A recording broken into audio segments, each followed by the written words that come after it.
Hello, welcome to World Civilizations since 1500. Now, today we're starting the ninth and final topic of the semester, which is titled Globalization and Its Many Worlds. So, what we're going to be doing in this topic is looking at the 20th and 21st century at a phenomenon that scholars have termed as the age of globalization, the emergence of a globalized world. So this is a very, very important time period we're living under right now because many of the civilizations that we have looked at in the past, whether we looked at, for example, Europe or Africa, the Middle East, Asia, the Western Hemisphere, all of those civilizations are now becoming more and more integrated, not just interconnected. That interconnectedness have been going on for many centuries, all the way back to, at the very least, the 1200s or the 1300s AD. We looked at that in the past quite extensively with the rise of international trade, global trade networks, the different systems that emerge, all the way back to, let's say, the time of the Roman Empire, even before the contemporary era. We looked at it quite extensively, how regional economies were becoming highly integrated with other regional economies, and that led, again, to the rise of what today we're experiencing now more formally, more physically, more realistically as a globalized world.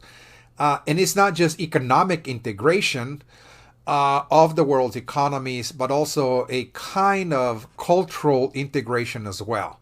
And that the cultures of the world are becoming more and more integrated, mainly because we're living now in the age of modern technology. We have modern transportation systems, communication systems, satellites, computers, cell phones, and the like, that allows for the rapid and instantaneous communication between people around the world, and that creates, of course, a sense of community. So this is something that we're going to be assessing in this topic. And in order to do that, let us go to our slide so we can look at the table of contents. We're going to look at four major components that are critical for understanding globalization. As the title suggests, we're talking about a phenomenon of global integration, whether it's economic and also cultural. But as the title suggests, we're also going to be looking at its many worlds, because despite the fact that we're witnessing that kind of integration of the world's economies and cultures, despite that fact, we're still very much in a process in which cultures around the world and many human societies continue to operate quite independently. And despite the fact that they're becoming more and more integrated with the world as a whole, there are different visions of globalization. There are many different models or very distinct ways of entering this global age. And so again, it's not very, very uniform. In other words, this is not to say that there's just a single model that everybody must follow, although it seems that one model seems to be the preferred model when it comes to the diffusion of certain values and ideas around the world. Globalization takes on certain characters or certain characteristics that are very recognizable by many peoples around the world, but not everybody accepts those. So this is exactly what we're going to be doing, particularly in part one, and is looking at the American century, something that we're going to cover in this session particularly. And what the American century entails, again, it is really the United States pretty much dominating, if you will, in the 20th century, particularly emerging as the world superpower. Of course, there will be significant challenges to that power, as we'll see, but it was the largest economy with, again, the largest also military as well in the world. And it exerted more cultural influence than any other society around the world. So therefore, part one is going to look at the rise of the United States and how the United States created an industrial base, and not only creating the largest industrial base by the mid 20th century, but also a very distinct culture that it promoted around the world. In this time of globalization, the United States was really promoting the American system, the American values around the world, and that gave globalization a particular flavor or particular character. The United States was really spreading globalization around the world, particularly the American system. Again, so this is, again, something that we're going to look at quite extensively, particularly in this session. Part two is going to look at the Cold War and alternative models of development, meaning that, well, while the United States, of course, enjoyed having the largest economy and military in the world and exerting the most powerful cultural influence on many peoples around the world, well, there was indeed competition. Now, the Cold War suggests that the United States, let us just say from the end of the Second World War, let us just say from 1945 all the way to 1991, had competition, so to speak. And that is that there were alternative visions of globalization, alternative visions of modernity. One of the superpowers that was competing with the United States in the world stage to convince people to adopt their own model, of course, was the Soviet Union. So again, we're going to take a look at the Cold War in terms of the alternative models of development. In other words, that human societies can develop their economies, can develop their societies in a different way other than, let's just say, the American model, largely based on, let's say, capitalism, for example, and democracy. That there were alternatives to that. And so we're going to see the Soviet model, for example, that was endorsed by the Soviet Union, promoting it around the world, particularly in the third world.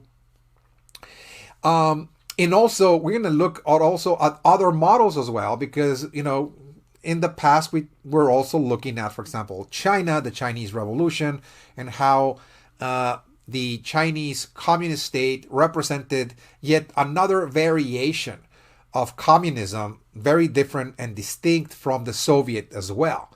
And so we're also going to look at the Chinese model as well, their model of development that was also promoted, particularly in places like Asia.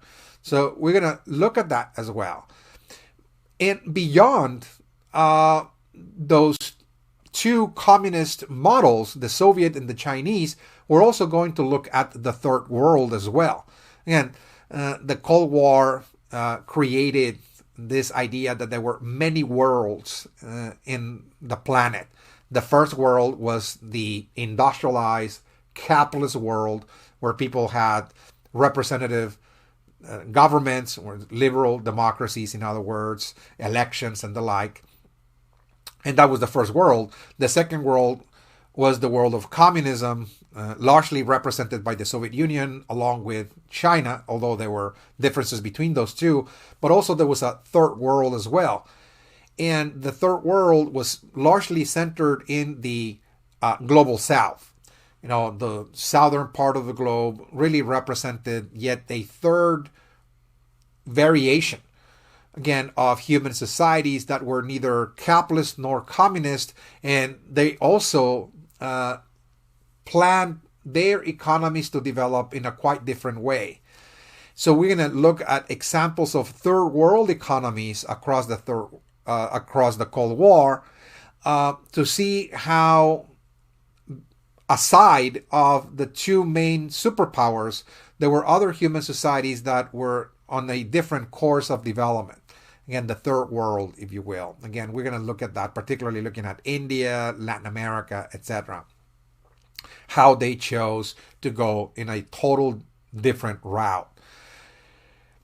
Now, part 3 is going to look at an economic revolution that began to take place, roughly speaking, around the 1970s and 80s, although this is an ideology that really goes back in time. Of course, this is not really a new ideology, neoliberalism, a new liberalism, in other words.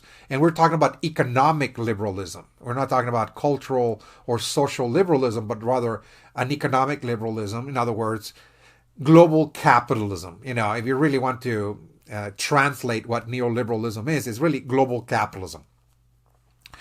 And it's going to become really a force that will be promoted, you know, from the 1970s onwards around the world, trying to change many of the third world countries from their systems that they adopted throughout the Cold War, mainly socialist systems, so they could dismantle that socialist system and instead implement capitalism.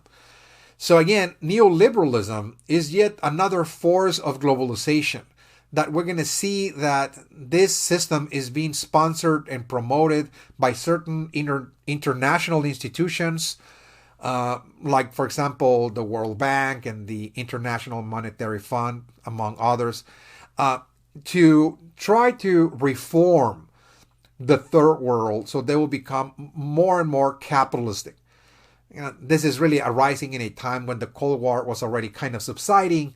And so this is going to put globalization on high gear, so to speak, in terms of trying to promote an economic system around the world, to globalize, in other words, the world economy in terms of instituting a capitalist system. So we're going to look at examples of neoliberal reforms, particularly in places like Latin America and also India as well. Now, part 4, I termed part 4 globalization and its discontents. Part 4 is going to focus particularly on the challenges of globalization. In other words, what are the challenges, what are the impediments, and also the discontents that globalization faces around the world. In other words, what are the obstacles to achieve, for example, global integration, whether it's economic or cultural. And we're going to see that there are significant challenges to this process of globalization. In many areas of the world, we see the rise, for example, of nationalistic movements and populist movements. In other words, those are movements by people within certain nations that are trying to get multinational corporations out of their own countries to reassert their own economic sovereignty, but also to kind of save the environment. So again, this is going to be also another challenge or discontent. It is, again, the environmental cost of globalization. So there's a human cost in terms of, well, there are countries that have been getting poorer and poorer with this globalized economy, that instead of achieving development, what we see is stagnation, in many cases, poverty, for example, displacement of peasants and exploitation of workers, etc., in many parts of the world. And that is the human cost. And the environmental cost is the pollution, of the environment by industries as well. So we're going to look at that as we're trying to achieve a globalized community, a global community, an integrated global society with a global economy, etc., that we are indeed facing significant challenges to achieve that. And we're going to focus at the very end on those issues. All right, so let's look at, first and foremost, part 1. As I explained, one of the most fervent promoters of modernity around the world, trying to spread a certain model, if you will, of economic organization and also cultural ideas and values around the world was the United States. And as I just mentioned a moment ago, the United States is going to dominate great portions of the 20th century. I mean, was termed as the American century, particularly by an American journalist in the mid 20th century, Henry Luce. He termed the 20th century as the American century. This century belonged to the Americans, he said. The most influential nation around the world. And this is a time when the world was becoming more and more globalized. So what we see is the rapid spread of certain ideas that are emanating from the American experience, and they're being exported all over the world by American merchants, by American investors, American corporations, and also by the American media, the film industry, and the like, and also by Protestant missionaries as well. So let's look at the rise of the American century. And it went through stages. I mean, this is not something that is arising all of a sudden in the 20th century. The early origins of the United States as a world superpower can be traced back to the 19th century, as a matter of fact, when the United States was building its own American system. So again, this is the system that emerges in the 19th century, and it's going to expand and consolidate in the 20th century, and is going to go global, particularly after the end of the Second World War. Okay? So let's look first and foremost at the American system. It is really this system that represents to the world the very first modern society. Of course, we looked at modernization in different parts of the world. We looked at modernization in England, in France. We looked at modernization in Russia, in Latin America, Mexico, China. So this has been an ongoing process, it's true, but the United States achieves full transformation before any other society did so. Okay? All the other societies that we looked at were modernizing at a much slower pace. And the United States was really advancing significantly in this process of change, modernizing their economy, industrializing, expanding the capitalist system, for example, building an industrial base. And this is achieved particularly after the end of the Civil War in 1865. It really, again, after the end of the Civil War, what we see is across the United States the beginning of what has been termed as the Second Industrial Revolution. In other words, the United States was already quite industrialized to a certain degree. At least certain regions of the country achieved industrialization, and that was the Northeast, with textile manufacturing, for example. That was the first industrial revolution. But that first industrial revolution was not nationwide. It was regional. It was only concentrated in one area of the country. Once again, the Northeast. Places like New England, Pennsylvania, New York, for example, New Jersey, and the like. Vermont. So it was concentrated there, and mostly the United States was engaged in textile manufacturing, fabrics, clothing, and the like. Now, the difference between the first and the second industrial revolution is that it's not just that during the first industrial revolution it was just textile manufacturing, but rather that the industrial plants were smaller and they housed about 400 workers, any given factory, for example. And because the first industrial revolution was a newborn phenomenon, The owners of industry during this time were not in full control of the industrial process, mainly because the machinery that was used for manufacturing during that time was still very much operated either manually or by water power, the water looms, for example. And so therefore, the industrial owners and the supervisors granted workers significant freedom, so to speak, to be in charge of the manufacturing process. That was during the first industrial revolution, that is to say. Not total freedom, but significant compared, let us just say, to the second industrial revolution. Now, the second industrial revolution begins, as I mentioned, after the Civil War that ends around 1865, and now this process goes nationwide. It's not just concentrated on one region, it moves to the south, and it is also moving across the west as well. So again, the United States is really using all of the natural resources, the raw materials that were available in the continental landmass of the United States, from ocean to ocean, from the Atlantic Ocean in the eastern seaboard all the way to the west coast, the Pacific Ocean.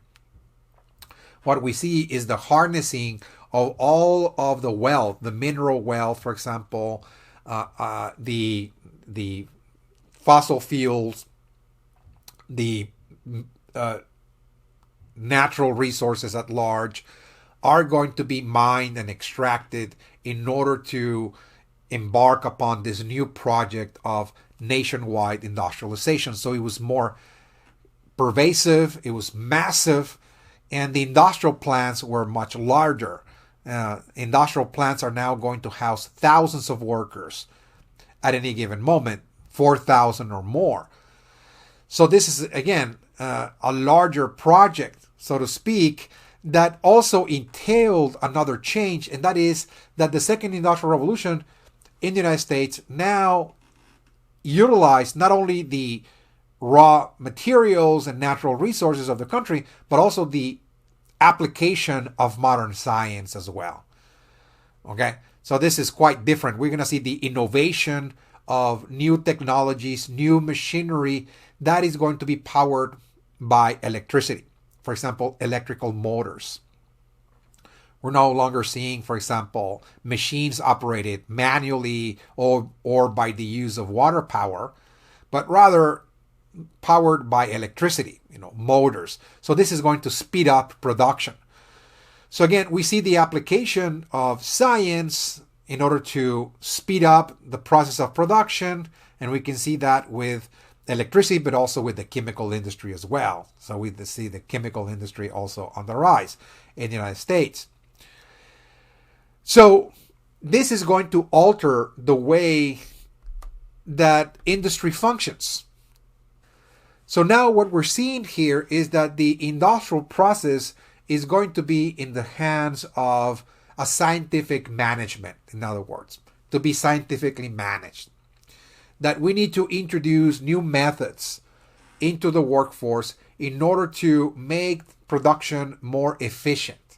That now we have a scientific system, modern science, that tells us that we have to be rational, to analyze the process of production in order to make it better and more efficient, in order to, for example, to save time and effort, in order to maximize profits, in other words. Okay, so we see, once again, engineers, we see specialists coming into industry and trying to organize the line of production. Again, workers, as we'll see, are going to be losing more and more control of the manufacturing process, because now this is something that managers, supervisors are in charge of. They meet and analyze how workers need to conduct their operations, and workers must proceed in that fashion. Okay, so they're going to be losing significant control, particularly, for example, when we see the introduction of the assembly line. Again, this is something that was introduced very early on in the 20th century during the Second Industrial Revolution, with the birth of the automobile industry developed by Henry Ford. Henry Ford was one of those innovators that he was not just coming up with a new commodity, the automobile. He was also rearranging the workforce as well to make it more efficient. And this is called Fordism. Fordism is nothing other than the introduction of the assembly line. What is the assembly line? Well, that you're going to divide workers in different departments. Again, some workers are going to be working, for example, in the tire section, manufacturing the tires. Others are going to be manufacturing, for example, the motors. Others, the transmission. Different areas, different parts of the automobile. And at the end, everything is assembled. In other words, to save time and effort, in order to ensure that the automobile is produced at a faster rate. In other words, okay? So he is taking charge of the line of production. He's reorganizing the workforce. He's managing, or in this case, micromanaging the workforce, dividing the workforce in different departments. And it is indeed speeding up this process of production as well.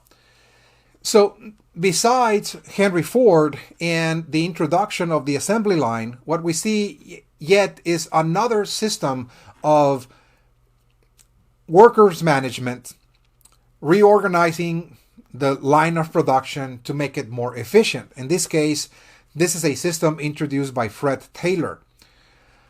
Fred Taylor was also an industrial manager who was paying close attention to the motions that workers performed in any given task that it was given to them.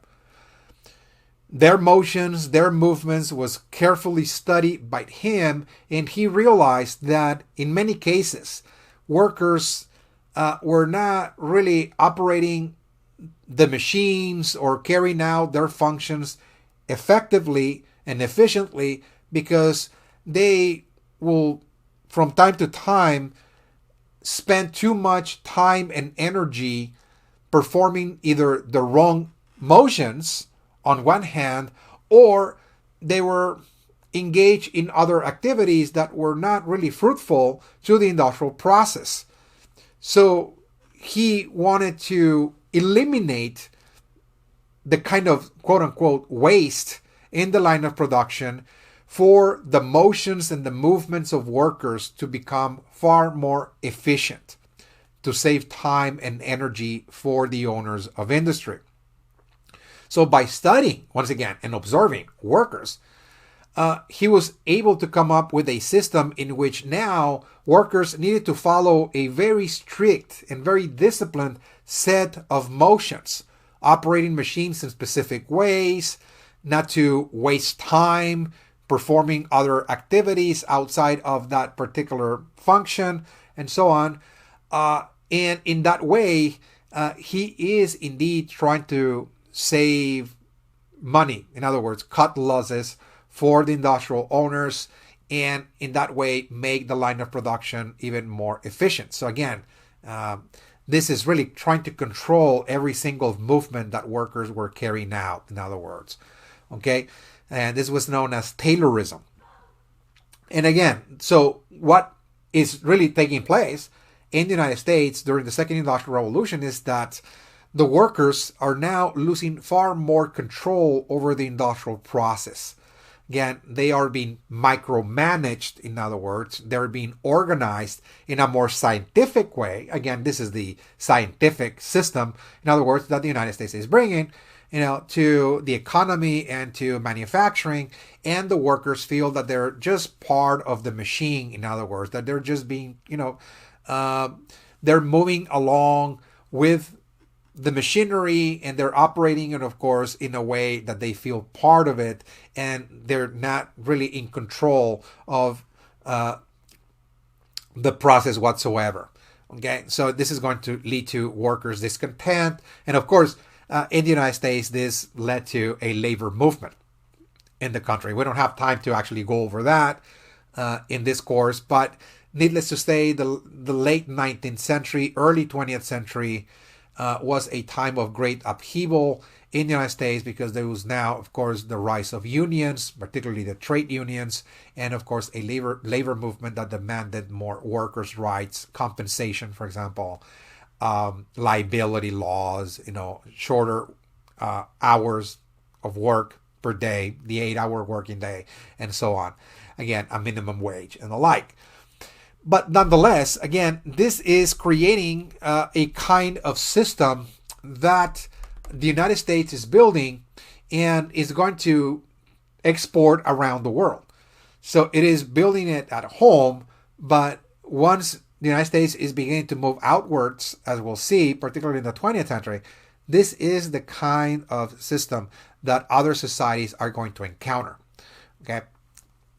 Now, because productivity is skyrocketing in the United States, indeed, the second industrial revolution was massive. We got, a steel industry, we got railroads, we got chemical industries in the United States, pharmaceutical industries, textile manufacturing is expanding massively. We got financial industries, mining, cattle ranching, etc. Again, there's a host of different industries arising during this time. So as the United States is really building a massive industrial power, it will also require an internal mass market as well. In other words, yes, our capacity to produce massive quantities of goods and services is increasing astronomically, but who's going to buy it?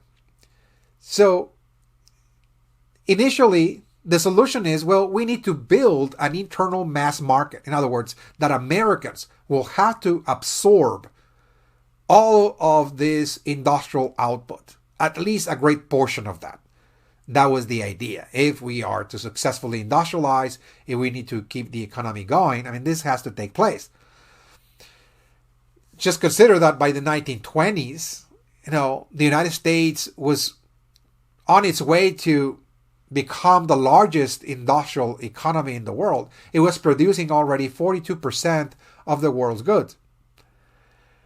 So what is then the solution?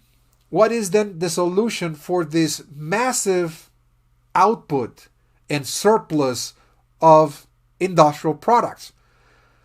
Well, an internal market, a domestic market that will be able to absorb it.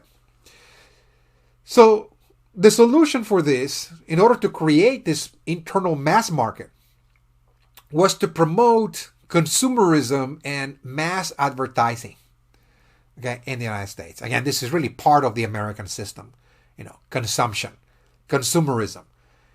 Advertise to Americans the idea that they need to go out and buy and purchase products for two purposes. One is to do something good for the economy, to keep the economy going. If you want to do something for your country, you want to keep the economy going, go out and buy something, in other words, okay? That will ensure that businesses remain open, that people are hired, that they're earning wages, and that the economy continues to grow and expand ever more. But also, the idea of consumerism as it's arising in the United States is also an idea that was promoted as the action of an individual by which the acquisition of a certain consumer good or product is going to bring fulfillment and happiness.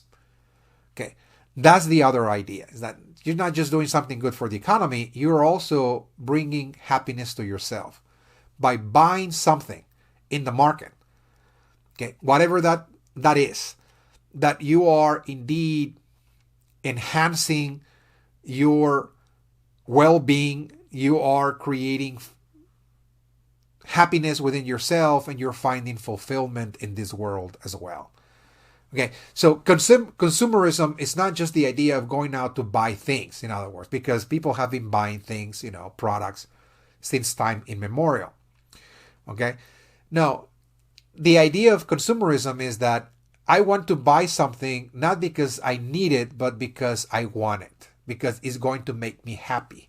That's what consumerism is. Again, you have to be able to distinguish between consumerism and just buying, in other words, a product. Prior to this time, Americans, when they went out to buy something, they did so because they needed that product. They needed that product in order to live, to survive, to carry out certain work, and the like. But now, because there's a host of new products available in the market, now the idea is that, well, we need to go out into the market in order to pursue those products, because by possessing and using those products, we're going to actually be happy, or happier in this case. And again, this process of consumerism did not proceed naturally. It was fostered through mass advertisement as well. Okay, companies using their methods of advertisement through newspapers, ads, magazines, for example. In the 1920s, we see the radio, for example. Later on, we're going to see the television as well. So those were means of advertising the new products of industry for people to rush to the store, to the retail stores, in order to purchase those goods, whether we're talking about automobiles or radios, washing machines, you name it. Okay, whatever was available, in the market. So this is, again, becoming part and parcel of the American system. And the American way of life is not just to have an industrial economy, it's also the idea of having, at the same time, a kind of consumer paradise. In other words, that human beings are trying to find fulfillment in this world through the acquisition of material goods. And that is becoming a value in the United States. Okay, something that people value. That this is the meaning of life. In other words, this is what we must do as humans in this world. All right, so it is also during this time that there will be other proponents of consumerism that are going to come in and offer the public other ideas as to why it was okay, why it was fine, acceptable, desirable to go out and shop and consume. People like Dr. Kellogg, for example. He's one of the forerunners of the cereal that he promoted, Kellogg's cereal, for example. He promoted through his ads and this mass marketing, for example, campaign, this idea of perfectibility. This idea that, we can achieve perfection. We can become better human beings. We can become healthier, for example. Think about the Kellogg cereal, that by eating this cereal, that you are going to achieve better health. You're going to perfect your bodily health. Lower cholesterol, for example. Avoid certain problems like, heart disease and the like. This is going to apply to other products as well, mainly pharmaceutical products that are also advertised in the same fashion, that you can, use this product, let's say a toothpaste, because this is going to create oral hygiene within yourself. You're going to avoid gingivitis, for example. You're going to avoid tooth decay and the like. You can achieve perfectibility. You can become a perfected human being if you buy this product. That is the idea. That it was not just the pursuit of happiness, it was also the pursuit of perfection. And this is something that Dr. Kellogg is also bringing in to the equation of consumerism. And that is that now the advertisement that is presented to the public is also presenting those kinds of ideas to lure people to purchase those products, because people want to be better. They want to be smarter. You're buying certain pharmaceutical products so you can be smarter, for example, or to be healthier, to be cleaner, to be more fit and the like. You can see that in the food industry, for instance. in supplements and the like. Again, so this is becoming, again, part of this consumer culture that is, characteristic of the American system that is really emerging during this time. Now, there were other values that were promoted in this era in order to ensure also people's participation in this new industrial age in terms of working inside of industry, but also in the participation of mass consumption. And those were the ideas of endless change and adaptation. Now, the idea that, look, life is about change, that our society is undergoing significant change now. We're undergoing an industrial revolution. People no longer live in the countryside. They're migrating to the city. So this is part of life. It's okay, in other words, to leave your folks behind. You need to pursue a different and better future and adapt. Learn to adapt to a different environment. In other words, if you have to move out of state because you're offered, a different job, in another industry and the like, so be it. This is part of the American way of life. Endless change, nothing remains static, and people has to adapt to this new industrial model. We need to work for industry, we need to foster industrialization, we need to bring more and more innovation, adapt to new technologies, and adapt to changing circumstances as well. Again, so this is part of this new cultural thinking or this new cultural philosophy that is coming with the second industrial revolution. Once again, and this is again becoming an American value as well. Keep that in mind, because this is something that is going to be presented to other societies around the world, and this is going to come into conflict, particularly with societies that are highly traditional, rooted in the patterns of the past, the values of their ancestors, for example. See that, particularly when the United States is entering the age of globalization, trying to globalize those ideas, in other words. Now, there were other ideas that are also becoming part and parcel of the American system.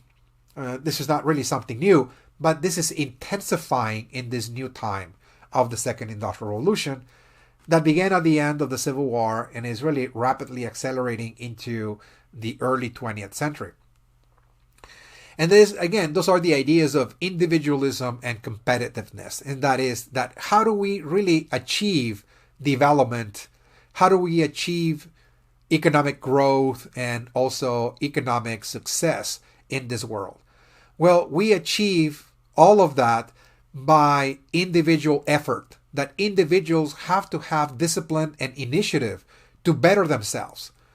Okay? So again, this is a very highly individualistic society and culture in which individuals are responsible for their own economic well-being. That they need to take charge of their own affairs. They need to be disciplined every day to, for example, get an education or learn a certain skill or a certain trade and be competitive. That we need to compete with other individuals for resources, for jobs, and the like in order to better ourselves.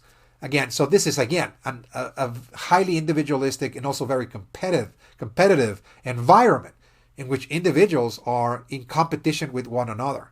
Again, to receive the highest education or to get into the best schools, there's a lot of competition in that as well.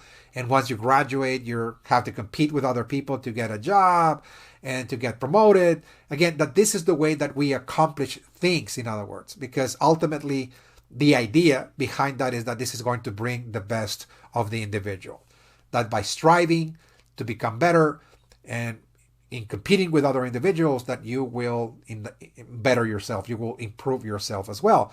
And there were certain organizations that were created in the United States to train people in this way, like the YMCA, for example, that will train, for example, youngsters, young people, children in many cases, to become also very competitive and highly individualistic, to learn how to be self-reliant, for example, how to be competitive in the world of business, in the world of economics, in the world of education, and the like, in the world of politics, that this is the way that the world works, in other words. Okay?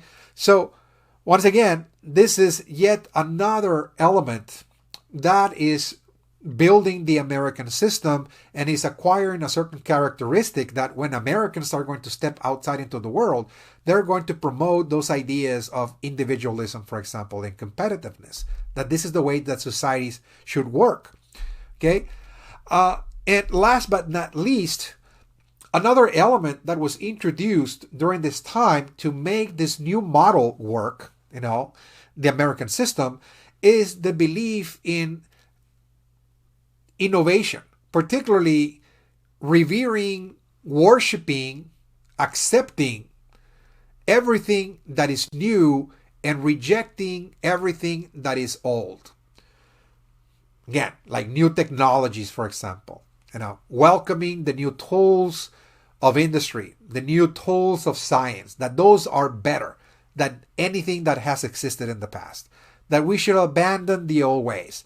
We should break with the past. We should leave the past behind and instead embrace the new. Okay? Embrace the new in everything. And this is consistent with this idea of progress that we talked about very early on in the semester. That life is about progress, that life is taking us into a higher order in which everything is becoming more and more perfected, better over time. So again, this is a value that was also introduced in so many ways, in advertisement, for example, in education, this idea of the cult of the new, that we should embrace the new. And this is something that we see, for example, in the world of fashion. And this is, again, ensuring people to go out and buy everything that is new. One of the reasons that we discard our old gadgets in favor of new ones is because we tend to believe that somehow everything that is coming out every year is better than what was created before that. Okay? The new cars are better. The new automobiles are smarter than the cars of 10 or 20 years ago. Computers the same way. Cell phones, iPhones, and so on. You name it. We just operate under this premise that everything that is new is better. In other words. And so that ensures people to go out and buy products. That ensures consumption. We throw away what we have because, again, there's now a new model that we must buy. And again, this is what fashion is all about. They introduced fashion for, industries during this time. For example, textile industries, retail stores promoted this idea of fashion, that every year fashion is changing. And we should go with the flow. We should embrace the new fad, in other words. And, we're given magazines, fashion magazines with models presenting, of course, the ideal human that has the perfect hair, or that it is really a style that is totally glamorous, for example, that we should emulate that. We should dress like them. We should use whatever they're using, the kind of, beauty products that they're using, that they're advertising, that we should go out and get them. Okay, the kind of clothing that they wear, and so on. Again, is fashion. That we should do that because ultimately this is what, it's not just that it's acceptable, but this is better than everything that has transpired in the past. There's something called old-fashioned. Nobody wants to be old-fashioned. Now you have to go with the fad, in other words. So that ensures, of course, consumption, mass consumption. To keep the economy going, you need people to go out and believe that what they're doing, which is consumption, is good for them. Okay? Either because they're being happy, they're finding fulfillment, they're being perfect or getting perfected in many ways, for example. They're being competitive, or because, again, they're really embracing the new, in other words. Okay? So this is very important, how the American system is arising during this time and is really acquiring certain characteristics that will be promoted in the 20th century around the world. So when people first confronted what is called quote unquote globalization, they were confronting the American model. In other words, what we just talked about. Now, there's a second stage that we have to also assess here in terms of the rise of the United States to the world stage and really dominating the 20th century, the so-called American century. And that is the transition that the United States went through from being a merchant republic to a corporate empire in the 20th century. So now we're going to be talking primarily, again, in terms of the 20th century now, because this is the time when the United States is acquiring more and more economic, particularly influence in different areas of the world. Now, what are the reasons for this transition of being simply an industrial power of its own with a very large domestic market that they're promoting through ideas of consumerism,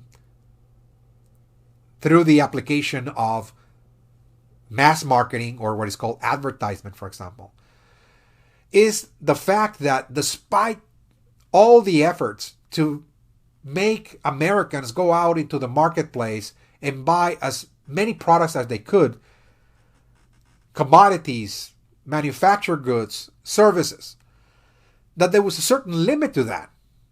The American consumer can only absorb a certain amount of the goods that are coming out from industries any given day or any given week, month, or year. Eventually, you can overwhelm your own domestic market. And this is exactly what happened in the United States, is that you can saturate your own domestic market. And that often in the United States led to economic recessions. There were several economic recessions during the Second Industrial Revolution. In the United States, one occurred in the 1870s, 1873, another one in the 1890s, for instance. And there will be others, of course, that will be far more severe, the one that occurred in the 1930s. But again, one of the critical issues that has led to recessions and economic downturns, such as the one that I just explained, was the issue of overproduction. That American industries were flooding their own internal markets, and Americans were not consuming fast enough those products. So Americans very often what needed to do was export more. Well, if Americans here at home are not really buying those products, well, what we need to do is try to export as much as possible. So this is one of the reasons why the United States is now moving outwards as we're moving into the 20th century, is in need of global markets. Again, finding consumers overseas in different parts of the globe that will be willing to absorb the excess of American manufacturers. In other words, even farmers as well. They were overproducing grain in the United States as well. And there were, of course, certain proponents of American expansionism. And this is not the idea that Americans had in mind ever since the Republic was born in 1787. Americans were content to expand here across the continent from the Atlantic to the Pacific Ocean, of course. So there was really expansionism taking place internally. But after 1890, Americans had already settled all the land from coast to coast. There was no more land to go to, in other words. So this is a time when Americans are now setting their eyes, their attention abroad, overseas, trying to expand elsewhere, in other words, to continue this process of expansionism. And there were certain proponents of American expansionism in the late 19th century, early 20th century. People, for example, like William Seward, who was actually Secretary of State during the Lincoln administration in the 1860s, for example. He was a big promoter of the idea that the United States needed to, for example, buy Alaska. And indeed, he was very much involved in the process of the annexation of Alaska into the United States. So he was one of those, again, very early proponents of expansionism. Again, very early on. Later on, in the late 19th century, in the 1890s, we see a U.S. naval officer, Alfred Mahan, who proposed to modernize the U.S. Navy for the United States to start pursuing foreign markets, to tap into foreign markets, particularly in Asia. He was really setting his eyes in China, for example. And in order to do that, he recommended the acquisition, the annexation of foreign territories, in this case, islands. Islands that will serve as fueling stations for the American merchants exporting their products around the world. So once again, he's really talking about creating an empire. Again, because an empire is born whenever any nation, or a kingdom for that matter, starts stepping out its own borders to pursue the acquisition, the annexation of foreign territories into its own system in order to use those territories for extracting natural resources, wealth, for example, or for markets. In other words, to actually sell your products into those territories, those societies, in other words.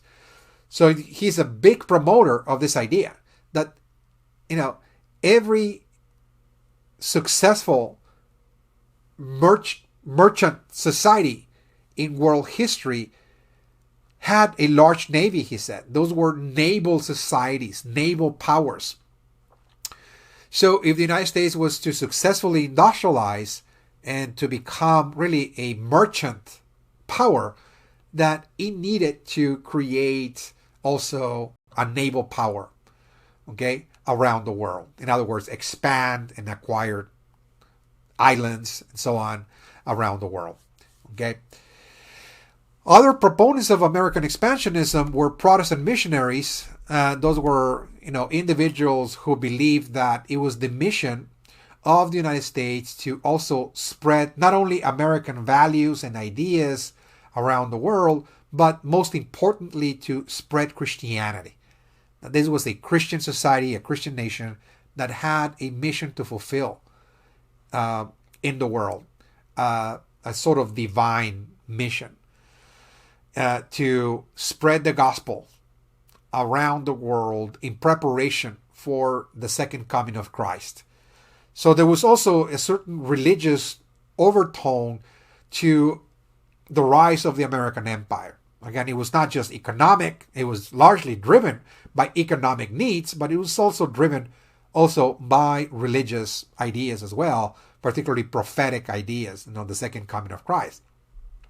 And the Protestant missionaries will be instrumental in really sponsoring and spreading Christianity in different parts of the globe.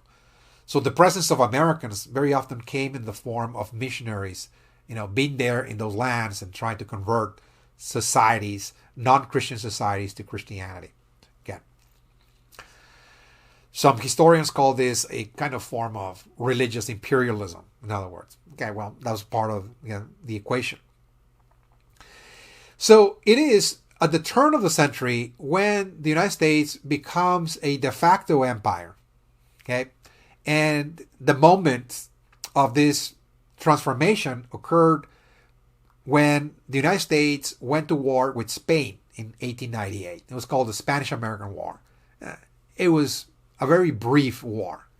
It was called the Splendid Little War. It spanned for about 3 months. We don't have the time to get into all of the details for the purpose of this course, because that would take too much time. But needless to say, this was a conflict that had to do over, once again, what Alfred Mahan was talking about, certain islands islands that were part of the Spanish Empire that are being contested between the Americans and the Spaniards. For example, Puerto Rico, the Philippines, and Hawaii. Those were Spanish possessions, and we see now a war between the U.S. and Spain over those territories. Spain ended up losing the war, and the end result was that the United States annexed those foreign territories into the country. So by virtue of annexing now foreign lands, in this case were just islands, one is in the Caribbean basin, Puerto Rico, the other ones are in the Pacific Ocean. Those were considered to be critical, like stepping stones, Hawaii and the Philippines, for the Asian trade, for the American naval ships and merchant ships to use those islands as fuel and coal stations. So again, this is part of this process that Mahan was talking about. So by virtue of annexing those territories, the United States is now officially, technically speaking, an empire. Okay, so this is the birth of the American empire. Now, Cuba was also part of the equation, part of the war as well. In fact, many of the conflicts between the Spanish and American forces took place in Cuba. But Cuba was not annexed into the United States. It remained as a kind of protectorate. The United States is going to not really annex that territory into the country. It will not become a colony, in other words. But it will be under the protection of the United States, particularly on behalf of certain corporate interests, in other words. Okay? So it will be self-governed, the island, but, the economic affairs are going to be very much handled by Americans in this case. Cuba needed to, for example, allow American interests to come in and develop industries, for example, to develop enterprises, to sell land and resources to Americans, for example. And also that the United States needed to use also Cuba as a navy or naval station or coaling base as well. Because this is a time when Americans are also moving into Latin America itself, and that required also a fuel station. So Cuba is going to provide precisely that, a fuel station for American merchants to be moving into the Latin American basin as well. Again, so this is really the opening chapters of the American century of the American empire. It is really Latin America. Okay? This is really Latin America. Now, having said that, it was not just the acquisition of Puerto Rico and Cuba as a protectorate, but it was also Americans moving into different areas of Latin America and securing certain geographical regions as well. This is really the opening chapter, again, of the American century. Besides the acquisition of Puerto Rico and the protectorate of Cuba, what we see is the United States securing, for example, another critical region, and that is the Panama Canal in 1903. Now, Panama was actually a province of Colombia, the country of Colombia in South America, and there were certain negotiations, between the Americans and the government of Colombia for the United States to oversee, in this case, actually take charge of the Panama Canal, which had been built by French companies all the way back to the 1870s and 1880s. Initially, there were some British companies that started building the canal, and later on, a French company took over in the 1870s and 80s to finish up the canal, and there were great debates as to which power was going to control the Panama Canal.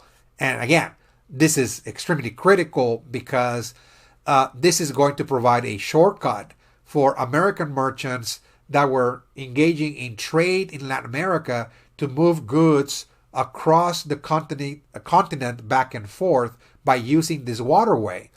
Because previously, Americans had to actually circumnavigate South America, go all the way around it in order to move goods from the East Coast to the West Coast, or vice versa. Mineral resources that were mined in the West Coast, or certain commercial goods that were extracted, let's say in Mexico or Central America, will have to be shipped in that way. So again, it was really a long stretch. So the Panama Canal is going to provide a shortcut for American merchants in this case.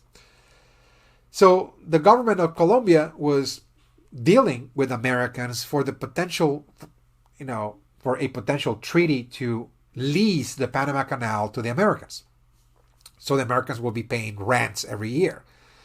But in 1903, finally, although there was a treaty that was signed, Colombia rejected that treaty. They really had second thoughts. Again, they thought that they were not really getting enough money, enough rents, and so on under the terms of the treaty. And it is during this time that in 1903, in Panama, we see a kind of revolt, so to speak. Panama is moving towards or trying to acquire their own independence from Colombia. The United States supports the Panama Revolution. And by supporting the revolution from Colombia, they secure access to the Panama Canal in 1903. They sign a separate treaty with the new government of Panama, and now they secure, of course, the Panama Canal. Again, so this is really guaranteeing that Latin America will be now under the economic influence of the United States starting around 1903. Again, so this is the very early career, again, of the United States in the region. Now, there is a significant difference between the imperialism we saw, for example, in Europe, this European imperialism that we saw, for example, in places like Africa, with the rise of the European industrial empires, where they were actually moving into Africa and seizing territories and creating colonies there. There's a difference from the European style of imperialism and American imperialism, in that American imperialism is not going to be based on the idea of seizing territories in Latin America, the way Europeans were doing that in Africa, for example, or that they had done in India, for instance. So this is not a territorial empire, but it's more of an economic empire, in other words.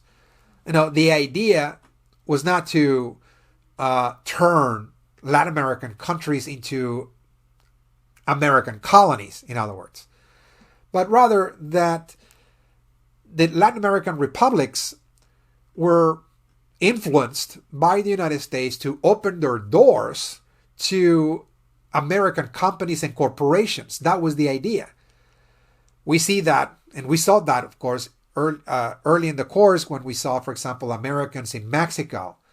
They were moving into Mexico, Standard Oil, for example, J.P. Morgan, the Guggenheim brothers, the Southern Pacific Railroad, for example, and other American companies were moving into Mexico in the latter part of the 19th century. That's one example of this open door policy, Americans moving in and developing certain industries, modernizing the country, but at the same time, they're extracting mineral resources and wealth, and they're using that as a form of capital extraction, in other words. Okay? The same is happening in Central and parts of South America and also the Caribbean basin as well. That, again, those republics are trying to modernize, so to speak. They're opening their doors to the Americans, and the Americans are bringing in their corporations, and they're pretty much taking charge of their national economies through and through. One of the most important American corporations moving into Latin America were, for example, United Fruit Company, perhaps one of the largest American corporations in Latin America around this time. We got also financial institutions, J.P. Morgan, Citigroup, and other New York banks as well, providing loans to those Latin American countries, borrowing money in order to develop their economies as well as a form of investment, for technologies and the like. General Electric is another very important corporation that is going to generate electricity. Standard Oil for the oil industry, and other companies as well, mostly engaged in something like agricultural production, lumber industries, and the like. Again, so I mentioned the United Fruit Company was perhaps one of the largest corporations in Latin America that were from the United States. Again, this is an American corporation that had a very strong presence, particularly in Central America, in places like Guatemala, for example, Honduras, Nicaragua, El Salvador, Costa Rica, for example. And as the title suggests, they were an agricultural corporation.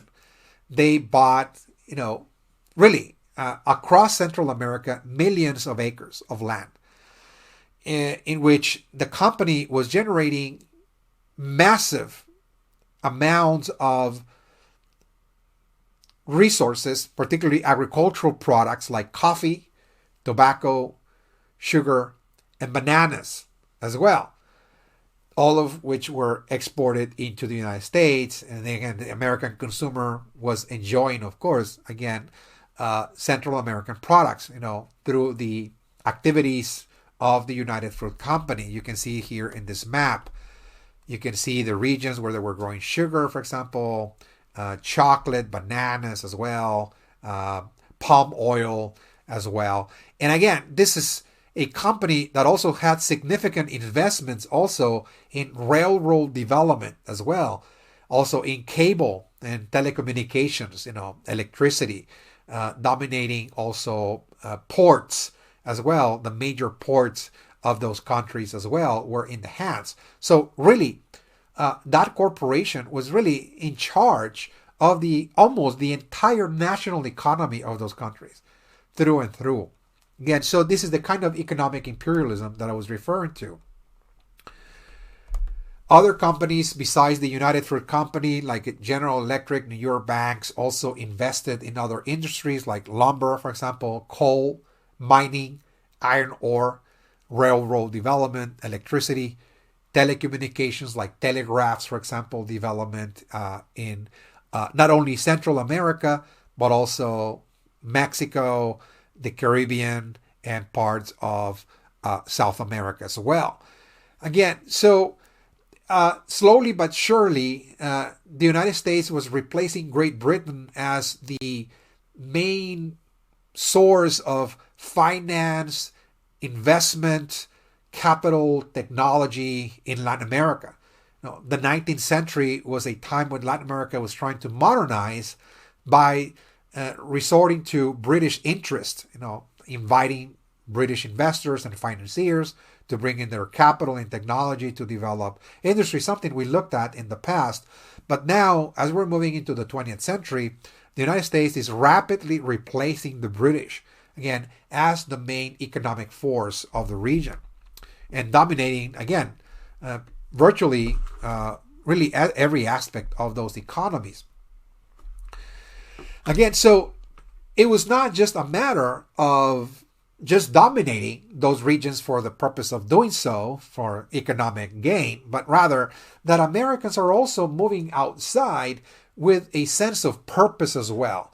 So when American corporations, American investors, companies and the like are moving into Latin America, they are bringing with them a sense of mission as well. This is known as the American mission. Again, that they are totally convinced that they're to spread not only their economic model, but also their way of thinking, their way of doing things, for example, their way of working, their way of seeing the world around them. That what we call culture, this cultural universe that the Americans consider to be the ideal one, that cultural universe has to be exported along with their industries and their corporations, that they have to transform other cultures So they will become more Americanized, in other words. So again, this is really the very first stepping stone towards the process of globalization, that Americans are beginning to embark upon this process of spreading American values and ideas around the world by starting first and foremost in Latin America. And from there, again, they're going to start doing that elsewhere, of course. But again, this is really the laboratory, so to speak. This is a new empire that is trying to Americanize Latin America and eventually Americanize the world. And their mission is to spread modernity, that they have achieved a very and highly advanced modern society and a modern culture. And what they're trying to do is change the world as a whole. So the world as a whole, that the cultures of the world will become more like the United States, in other words. Okay, this is the American mission. Okay, they are indeed the great modernizers, more so than the Europeans. And the Europeans are also trying to spread Western ideas. We talked about that in earlier topics. That's true. But again, the Americans feel that this is their mission. This is the God-given mission, in other words, that they have some form of divine mission to fulfill. And that is to spread those ideas that, again, that are highly characteristic, the values of the United States, what's called Westernization. The United States at this point represents really Western values more so than the Europeans themselves. And this is the embodiment of a modern society, in other words. Okay? Some of those values are centered on this idea of change, something we talked about already. This idea that, look, life is about change. We must embrace, the new. We must look to the future for inspiration and leave the past behind. Again, what is called tradition. Remember that still many societies around the world, many non-Western societies, are highly traditional. They're guided and inspired by the patterns of thought and behavior that their ancestors gave them, in other words. So they look at the past for inspiration. Traditional societies look at the past for inspiration, at their ancestors, their traditions, whereas the United States is trying to leave that behind and instead, again, embrace change. And this is really in preparation for the arrival of American corporations and industry, capitalism, and the like, that you must embrace this because this is new and this is better. For example, this idea of individualism, that we should strive to better ourselves as individuals. And remember that there are significant communities or societies around the world that function in a more communitarian way. They function as communities, in other words. Okay? That people belong to a group and everybody strive to make the group survive and thrive. Again, that this is the purpose. But here, the United States is actually introducing this idea that, look, it is really about the individual perfecting himself or herself, in this case, that this is what we must do, that we must allow individuals to make their own personal choices about what they want to do in life, and this is what they must pursue as well. And they must pursue this by competing with other individuals. So instead of cooperation, and this is again what communities do, traditional societies that are organized around this idea of the community, they work in cooperation with one another. That again, what Americans are broadcasting to the world, in this case Latin America, is this idea of competition. This is how we achieve, in other words, progress. This is how we perfect ourselves. This is how we bring the best out of us, in other words. Okay. The idea of consumerism, that we must consume to be happy, to perfect ourselves, to be better, to find fulfillment.